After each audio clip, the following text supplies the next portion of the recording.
శ్రోతలందరికీ నమస్కారం. Old stories by Bala ఛానల్కు స్వాగతం, సుస్వాగతం. కథలు చదువుతున్నది ఉషాబాల. ఈరోజు కౌసల్యాదేవి గారు రచించినటువంటి పూజారిణి నవల 9, 10, 11 భాగాలు ఇప్పుడు చూద్దాం. 9వ భాగం ప్రారంభం. సరిగ్గా మీరా చెప్పిన టైంకు నిమిషం అటూ ఇటూ కాకుండా హాజరయ్యాడు భాస్కర్.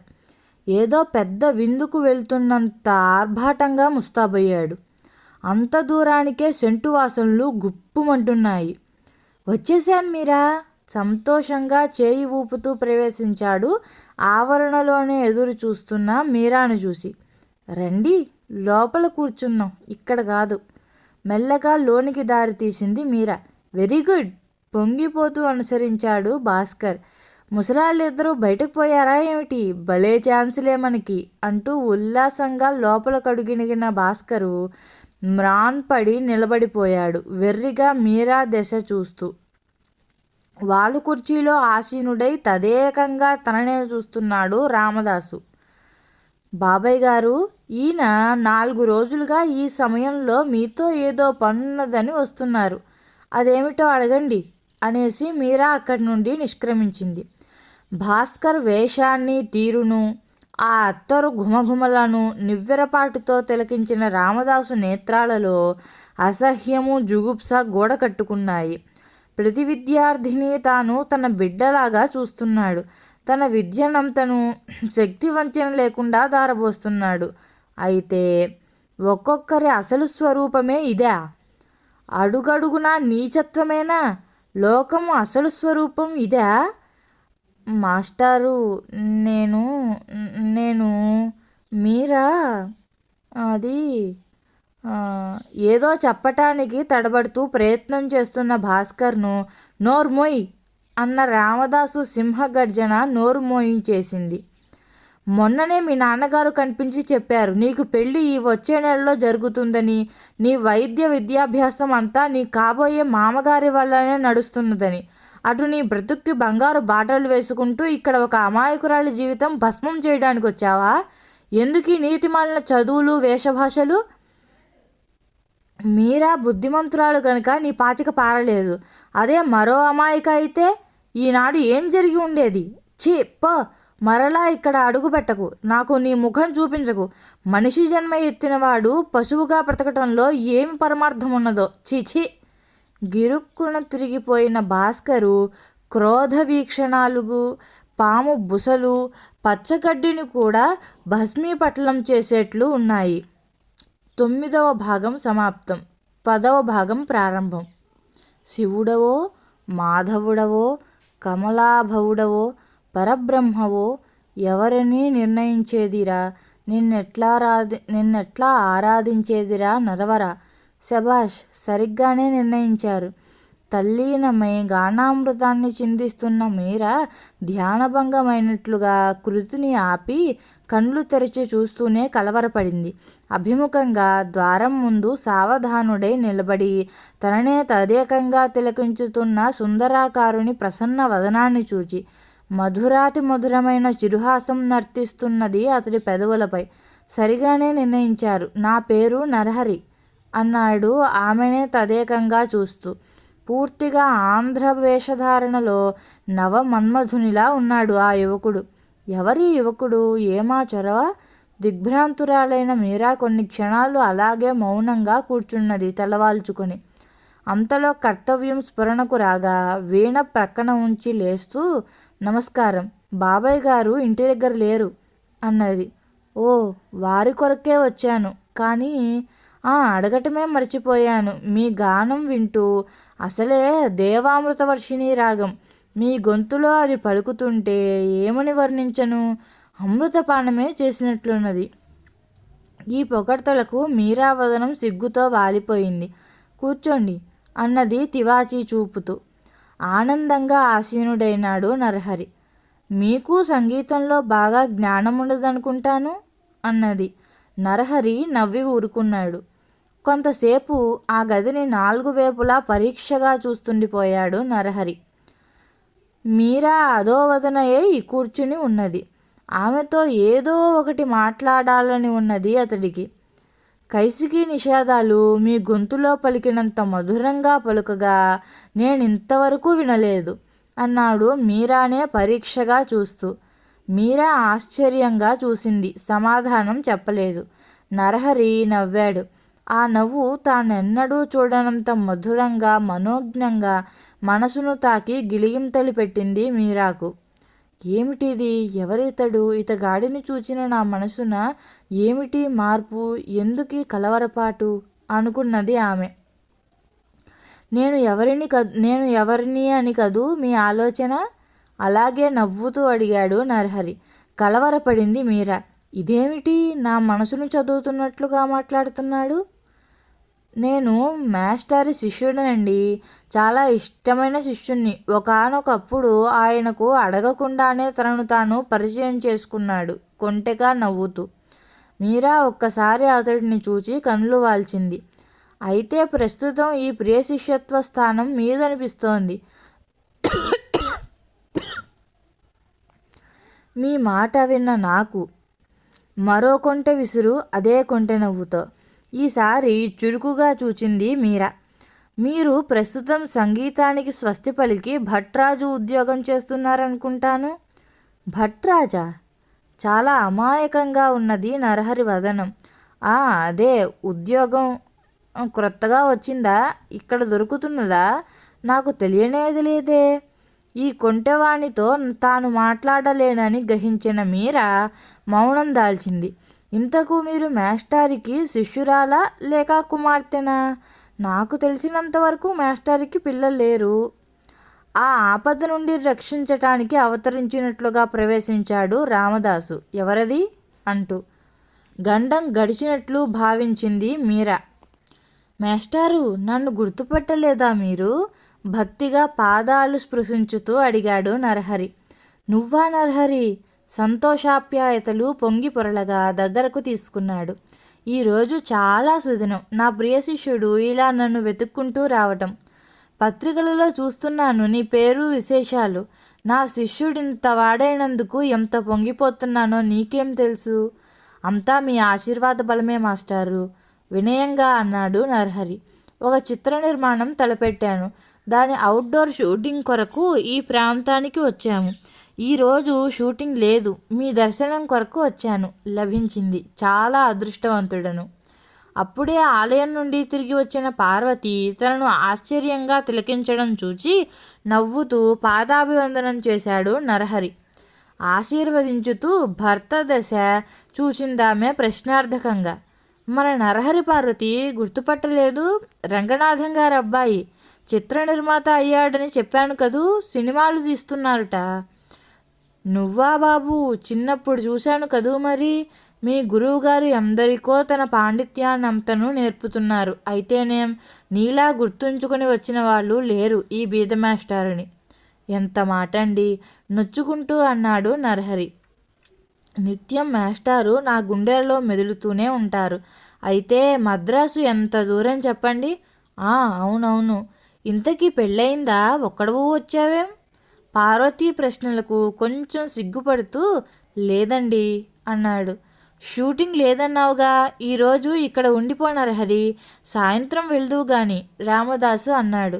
నరహరి వెంటనే సంతోషంగా అంగీకరించాడు. ఆ అందాల భరిన మీరాతో మరికొంతసేపు మాట్లాడాలని, పరిచయం పెంచుకోవాలని అతడి ఎద తహతహలాడుతున్నది. చిత్రరంగంలో ఎందరో అందగత్తులను చూస్తూనే ఉన్న తన మనసు ఈనాడు ఈమెను చూసి ఎందుకింత తహతహలాడుతున్నది? ఏమిటి నవ్యస్పందన? ఆ సౌందర్యము, ఆ ప్రతి ఒక్క కదలిక ఎంత హుందాగా ఉన్నవి!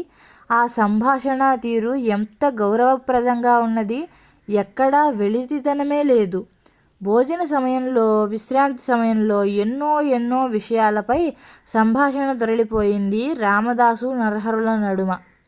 మాస్టారు, నా తర్వాతి చిత్రానికి మిమ్మల్ని సంగీత నిర్దేశకుని చేయాలని ఉన్నది. ఏమంటారు? కొత్త తరహా కథ, కొత్త నటీనటులతో నిర్మించుతున్నాను ఈ చిత్రాన్ని. హుందాగా నవ్వాడు రామదాసు. అటువంటివి నాకు నచ్చని పని అని నీకు తెలుసు కదా నరహరి. ఇక్కడే ఈ జీవితం ఇలా ప్రశాంతంగా గడిచిపోవాలి. ఒకే ఒక్క బంధం మీరా ఈ జీవితానికి. ఆమె వెళ్ళిపోతుంది పెళ్ళైతే. ఇక నేనెవరి కోసం సంపాదించాలి నరహరి? ఎందుకు డబ్బు? ఆనందహాసం నర్తించింది నరహరి పెదవులపై. మీ శిష్యుడననుకున్నప్పుడల్లా ఇందుకే గర్విస్తుంటాను. ఈ రోజుల్లో అసలు మీ వంటి వ్యక్తి ఎక్కడున్నారు మాస్టారు? ఎటు చూచినా డబ్బు డబ్బు డబ్బు, డబ్బుతోనే పని. ఎంత సంపాదించినా ఇంకా ఆర్జించాలనే తపనే. గుంభనంగా నవ్వుతూ రామదాసు నరహరి దశ చూశాడు. సినిమా వాడివి, నీ నోటి నుంచి ఏదో వినకూడని పదాలు వింటున్నానే. నరహరి సిగ్గుపడి అంతలోనే సర్దుకున్నాడు. లేదు, మీరు సినిమా వారిని అపార్థం చేసుకుంటున్నారన్నమాటే. పోనీ అందరి సంగతి ఎందుకు? నువ్వు చిత్ర నిర్మాణం ఎందుకు తలపెట్టావు చెప్పు? డబ్బును కాదనగలవా? ఈ సూటి సవాలుకు నరహరి ఏమాత్రమూ తడబడలేదు. ఆహా, నిస్సంశయంగా నేను డబ్బు కోసం చిత్రాలు తీయటం లేదు మాస్టారు. నిజం చెప్పాలంటే కేవలం డబ్బు కోసమేనని ఏ పని చేయలేము. అందులో కొంత శ్రద్ధ, ప్రజ్ఞ కూడా ఉండాలి. నాకు చిన్నప్పటి నుంచి చిత్రాలపై మక్కువ. నటుడిని కావాలి అనుకున్నాను, గాయకుడిని కావాలి అని అనుకున్నాను, కానీ సాధించలేకపోయాను. సరే, చిత్ర నిర్మాణం తలపెట్టాను. మన నటన కానీ ఏదైనా మనం చేసిన పని కానీ మెచ్చుకుంటూ లేదా విమర్శిస్తూ అందరూ అభిప్రాయాలు చెప్పటం భలేగా ఉంటుంది మాస్టారు. ఎందరో రచయితులతో, గాయకులతో, మేటి నటీనటులతో పరిచయం. చిత్రాన్ని తయారు చేసి అందరి అభిప్రాయాలు తెలుసుకోవటం, ఇవన్నీ శ్రమతో కూడిన పనులే అయినా భలే సరదాగా ఉంటుంది మాస్టారు. ఓహో, అయితే నేను డబ్బు ఎక్కువ ఖర్చు పెట్టి తీయటం లేదు. అంతా క్రొత్త నటీనటులు. ఏదో అలా అలా. అదృష్టం ఎలా ఉందో మరి. అయితే మా ఇంట్లో ఎవ్వరికీ ఈ పని ఇష్టం లేదనుకోండి. ఏం? వారికి డబ్బే లోకం. డబ్బు కురిసే చిత్రాలు తీయమంటారు అమ్మా నాన్నగారు అందరూ కూడా. నాదేమో డబ్బు ప్రమేయం లేకుండా ఒక ఉత్తమ నిర్మాతగా నిలబడాలని ప్రయత్నం. చవకబారుగా నేను తీయదలుచుకోలేదు. మెచ్చుకోవచ్చు. అన్నిటా వారికి నాకు భేదాభిప్రాయాలే. ఇంటికి వెళ్తే నాకు నిజంగా సుఖంగా ఉండదనుకోండి ఈ వాగ్వాదంతో. ఇలా దేశం మీద తిరుగుతున్నప్పుడే హాయిగా ఉంటుంది. అంత దారుణంగా మాట్లాడకు. పెళ్ళైతే ఇల్లే పట్టు కూర్చుంటావు చూడు అన్నది అన్నం వడ్డిస్తున్న పార్వతి చనువుగా. బాబోయ్, అప్పుడే కాకూడదని దీవించండి దయవుంచి.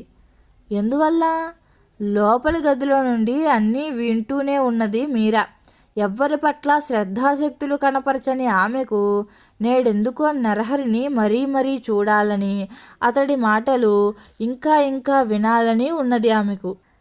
నరహరి మాట్లాడుతూనే ఉన్నాడు. నిజంగానే మాస్టారు, మీరే చెప్పండి. మేము బాగా ధనవంతులమే, ఇది చాలదా? తృప్తి లేదు.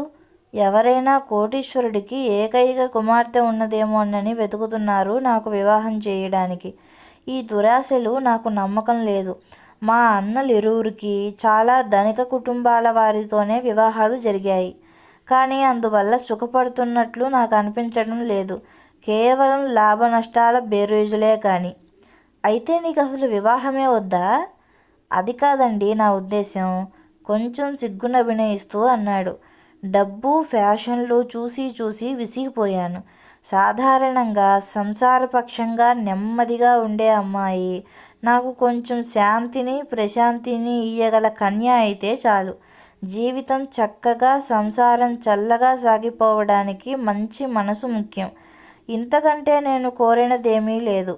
ఇది వారికి పూర్తిగా అయిష్టం. అయితే నా అదృష్టం కొలది అటువంటి అమ్మాయి తటస్థపడితే వారి అనుమతి లేకపోయినా సరే నేను వివాహమాడదలుచుకున్నాను. శ్రోతలు ఏమీ మాట్లాడలేదు.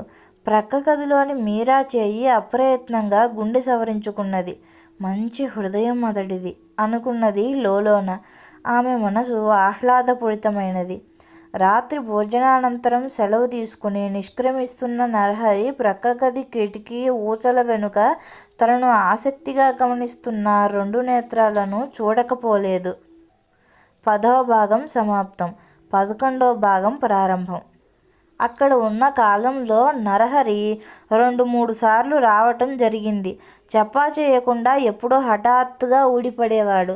రకరకాల పళ్ళు తినుబండారాలు తెచ్చేవాడు. ఎందుకు ఇవన్నీ అని చిరుకోపం ప్రదర్శించేవాడు రామదాసు. అల్పమైన గురుదక్షిణ, ఇది కూడా తృణీకరించవద్దు గురువుగారు అనే నరహరి మాటల్లో నటన కానీ కృత్రిమత్వం కానీ కనిపించలేదు రామదాస్కి. మీరా కనిపించితే గౌరవంగా నమస్కరించటం, ఎలా ఉన్నారు అని అడగటం మినహాయిస్తే అతిగా ఆమె గురించి ఆరాలు తీయటం కానీ అనవసర సంభాషణ చేయటం కానీ జరిగేది కాదు.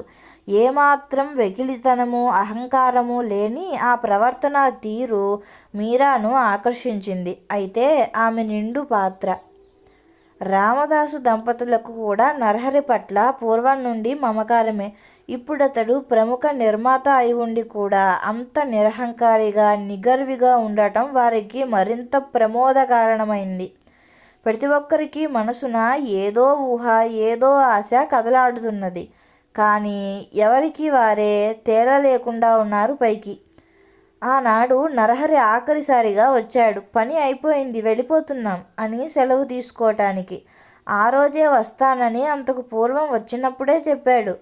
నరహరి రావటానికి ముందు కనీసం 10 సార్లైనా మీరా ఆతృతతో ఆవరణలోకి వెళ్ళి వీధి దశ దృష్టి సారించి చూచింది. ఆవరణలోనే కూర్చుని ఉన్న రామదాసు ఈ విషయాన్ని గమనించాడు. మీరా నరహరి రాకకు ఎదురు చూస్తున్నదా? మీరా మనసున నరహరి నిలిచాడా? అతడి అనుమానం నిజమని నిదర్శనం లభించింది. నరహరి కారు హారన్ వింటూనే మీరా కళ్ళలో 1000 జ్యోత్స్నల కాంతులు వెలుగొందటం గమనించాడు. కానీ భగవన్ నిర్ణయం ఎట్లా ఉన్నదో కదా. వెళ్తున్నాను మాస్టారు. వెళ్తానమ్మా, మీ చేతి భోజనం ఎన్నటికీ మరువలేను. రామదాసు పార్వతుల వద్ద సెలవు తీసుకుంటున్న నరహరి గళంలో ఏదో బాధసుడులు తిరిగింది. ఇటువంటి ప్రశాంత వాతావరణంలో ఉండటానికి కూడా అదృష్టం కావాలి. యోగం ఉంటే మరలా ఎప్పుడైనా వస్తాను. నరహరి డ్రైవరు నౌకరు ఒక పెద్ద పెట్టెను మోసుకు వచ్చారు. ఆశ్చర్యంగా చూచాడు రామదాసు. ఆ పెట్టెలో నుండి సీతారామ లక్ష్మణుల సుందర విగ్రహాలను వెలికి తీసి ఉంచుతూ, చిత్రంలో ఒక దృశ్యం నిమిత్తం ఇవి కొన్నాను, ఉంచండి, వీరు మీ ఆరాధ్య దైవం కదా అన్నాడు. రామదాసు పార్వతుల కళ్ళు ఆనందంతో చెమర్చాయి. పూజ చేసే వేళ నీవు తప్పక గుర్తు వస్తావు అన్నది పార్వతి.